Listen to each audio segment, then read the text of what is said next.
Hi. Kill my face. This is the second time I've recorded this, and the first time was popping, but the sound didn't work, so we're just gonna... This time's gonna be even better. Today, we're gonna be talking about the romanticization of the creative journey and why I think it doesn't serve us as artists, as creatives. I think that, and this is so deeply ironic because I'm just the most romantic person I know. Like, I romanticize fucking every aspect of my life apart from my creative process, apart from my creative journey. I'm in the era of rose-tinted glasses. I see everything as possible moments of just like magic. I'm deluded in many aspects of my life, but when it comes to my creative process, I am the antithesis of romantic. I'm logical. I am practical. I'm very realistic. I don't hold tightly to stories or ideas. I am gentle with myself in the way that I show up. I don't have big ideas as to how it should look. I just don't romanticize the creative process. And I think that's interesting, and I want to talk about why, and I want to look at all the different ways in which I think that we are taught to romanticize the creative process, and I want to talk about why I disagree with that, why I think that it is dangerous for us to approach our creative journeys in this way. So we're going to go through a few of the big ones that I see in the thousands of creatives that I work with and witness, and in the ways that I have personally romanticized the creative process in my life and then felt that it has been a disservice to me. All right, let's start with... one moment.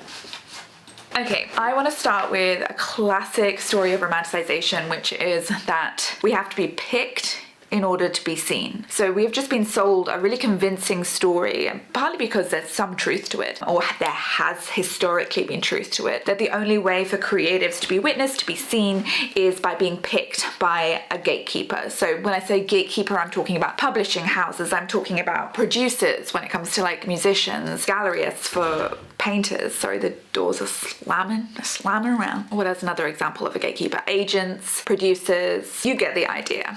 My brain just then was like, give up, Amy. This is the second time you're doing it. Your mind's gone blank, give up. No, I'm not going to give up because I'm not going to romanticize this project of being on YouTube. Sometimes it's a bit crap and that's okay. So gatekeeping, we romanticize this. I thought that there's only one way in which we can make impact as creatives, in which we can be chosen and seen and witnessed as creatives, which is someone has to, who is in these upper echelons of society, pick us and say, you are allowed to be witnessed. You are allowed to be seen. I choose you and you are good enough. And for me personally, when I was younger, this was my one romantic, beautiful route to happiness, to creative fulfillment, was being picked by a publisher. And I envisioned it and I romanticized it and I replayed it and I made it like a movie in my head. Like one of the big five, they were going to see me, they were going to love my work, they were going to pick me, I was going to be allowed to tell stories for a living. And that was my beautiful romantic story that I thought was serving me, but was in fact keeping me so fucking small, so powerless, and so limited. There is nothing wrong with going the route of a gatekeeper, but we must always understand that it is not the only way, and it is not a romantic way. It is our way in which for us to have our art seen and connect with other people. But we have dozens and dozens and dozens of routes that we can take. We're in a new world for creatives right now. We're at the very forefront of a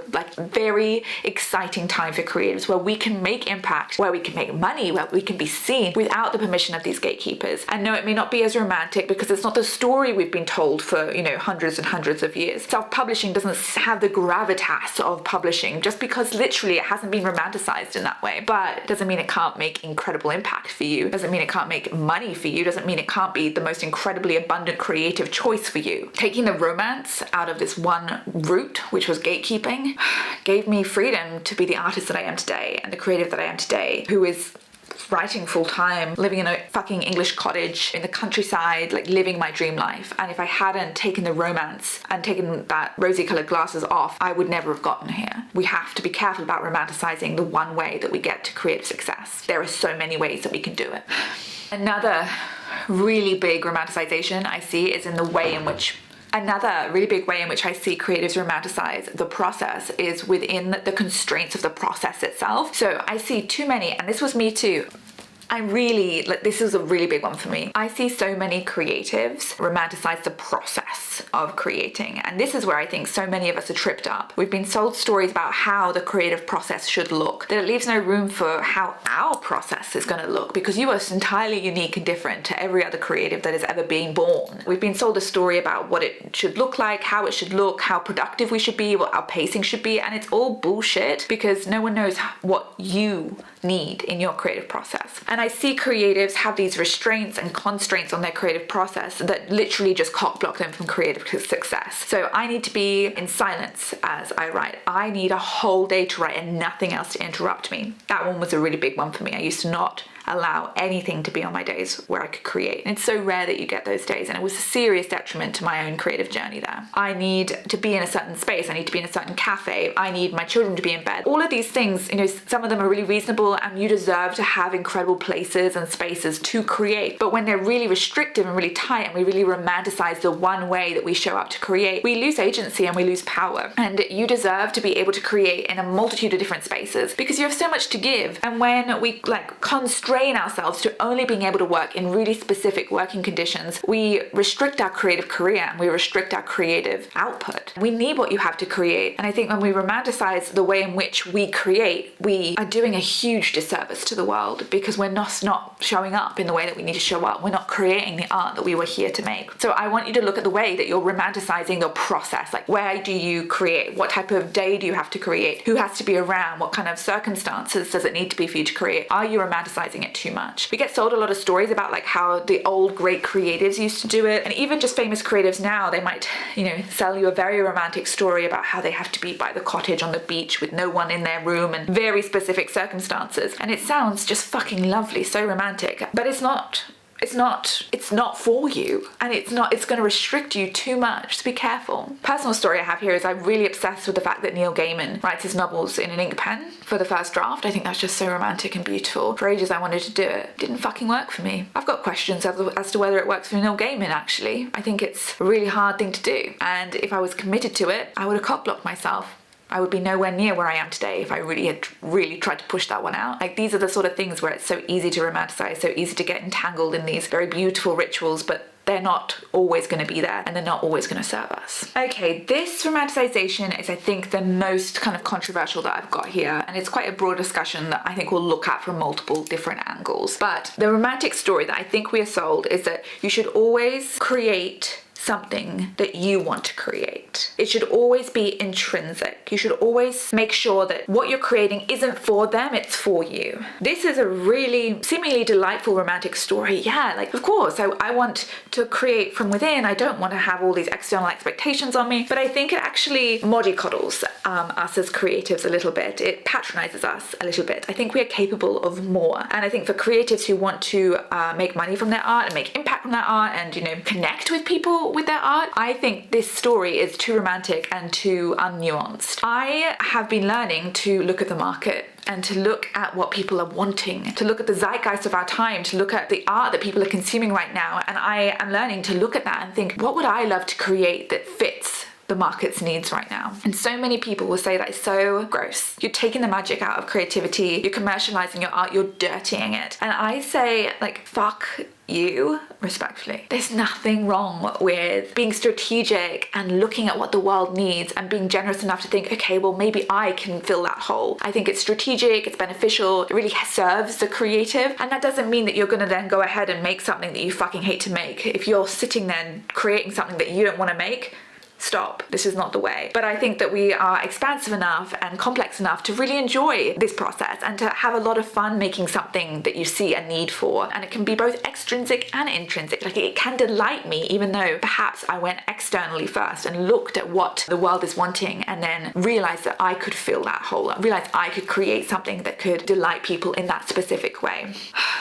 Okay, continuing on from that conversation, I think there's this topic of commodifying your art, commercializing your art as being the antithesis to romance. I think that there's a very strong narrative that we have and that we're sold that we have to really like wrap our art practice up in cotton wool. You know, money might dirty it, marketing might dirty it, putting it out there might ruin this incredibly precious thing, which is your creative process. And I'm here to say that I think your creative process and your creative love and your creativity is much more robust than we've been taught. I don't think that it is so delicate that it could be destroyed by putting it out there and putting a price on it and connecting with other people with your art from it. Like that, I just feel like we are so delicate around commercializing art and we're so careful around it, and I don't think it's necessarily that necessary. I think there's a bigger conversation at play here, that art that is made just for ourselves is more romantic than art that is commercialized and sold, and that there is something holier and more precious about art that is just made for us. And I really disagree with it, and I come across this narrative quite a lot about how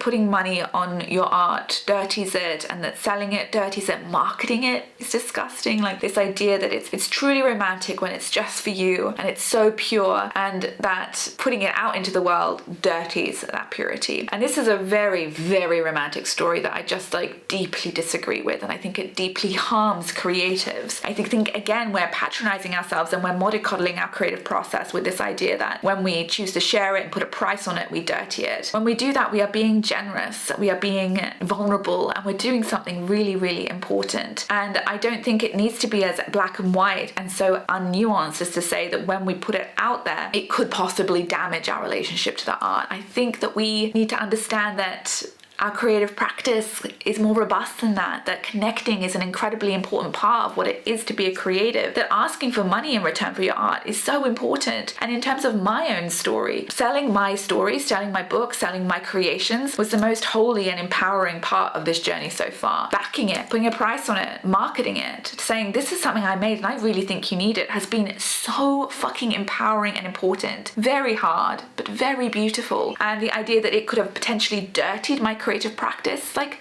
fuck that. Like all it did was enhance my relationship with my art. It enhanced my relationship with creativity. It gave me more ideas. It fueled me. It drove me. And being an artist who sells their art has made me more expansive as an artist and more delighted. Like I've never had so much more fun than when I started selling my art. And so this romantic story that commercialized artists are sellouts or shallow, I think it's a story that needs to be put in the fucking bin, because I think it keeps us so small, it keeps us in line, it keeps us mediocre, it keeps us in jobs that we fucking hate. When in the reality is that being a professional artist, while it isn't for everyone, can be the most delightful, holy, precious experience of our lives, as it has been for me. I think at the heart of a lot of these conversations and a lot of these romanticizations is this idea that we have to keep art pure and that we have to treat it really gently. And I just want to suggest that you are so much more robust than that your relationship with creativity is so much more sturdy than you think. You don't need to be so worried about it all the time. You don't need to be so careful with it. You are inherently creative and you can withstand so much. You can navigate so much. You are so much stronger than you think you are, and so is your creative practice. We don't need to wrap our creative process up in cotton wool. We don't need to have all these rules. We don't need to have all these ideas about keeping it pure and safe and treasured. You will always be creative, and you're not damaging it by breaking these rules and straying away from these romantic narratives. Another really annoying, it's not annoying, I just desperately don't want creatives to do this because I see how much it damages them. Something I see a lot that creatives do is that when they get a creative idea, they cling on to it tightly because they're so afraid that that idea may go away. And it's this real scarcity story that kind of underpins their creative practice. And the romantic idea is that when an idea arrives, that it will need to be acted upon immediately, otherwise the idea will fizzle and fade. And I see a lot of creatives engage in this. If I have an idea, I've got to act on it right now, otherwise I'm going to lose it. And I think it's predominantly bullshit. And that is not to say that we shouldn't be careful when we get creative ideas. Write it down, treasure it, let it percolate. But the idea, there's this scarcity idea that if I don't act now, it will go away, is a mistrust of your own creative capabilities. Ideas can sit with you for a long time. You don't need to treat them so gently. I think that we can trust our creative capacity. We can trust our creative ideas. We can trust that the muse isn't so flighty that when she provides us with beautiful ideas that we have to act on it right now. Trust yourself, trust your capabilities. Like, that's a romantic idea that I see going around creative communities that makes creatives panicked, hurried, rushed, and again, like, makes their creative process be really underpinned with this sense of, oh my God, what if I lose these ideas? What if I never have another good idea? Like, it's scarcity, and it drives us in a really negative way. And I just don't think that it's not true. I just don't think it's true. I have more faith in you and your ideas and your ability to hold onto them, to let them percolate, to let them sit in your notes app and then act on them. You don't need to panic when they arrive.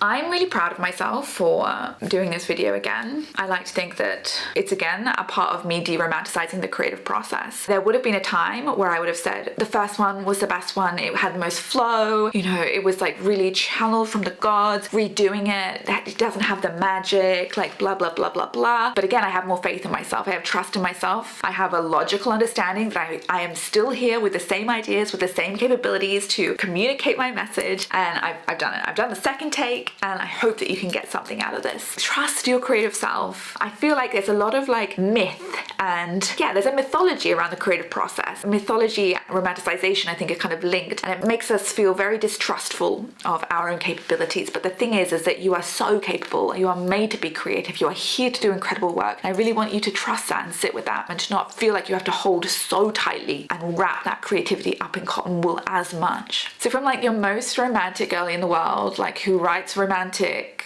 and kind of horny books, this is my gentle suggestion to you, that you take some of that romance out of your creative process, dust it over the rest of your life, but allow a real pragmatic approach to your creative journey, because I think it gives you so much more space to just be, create, trust. This is what you're meant to be doing. You're here to create. Just let it unfold.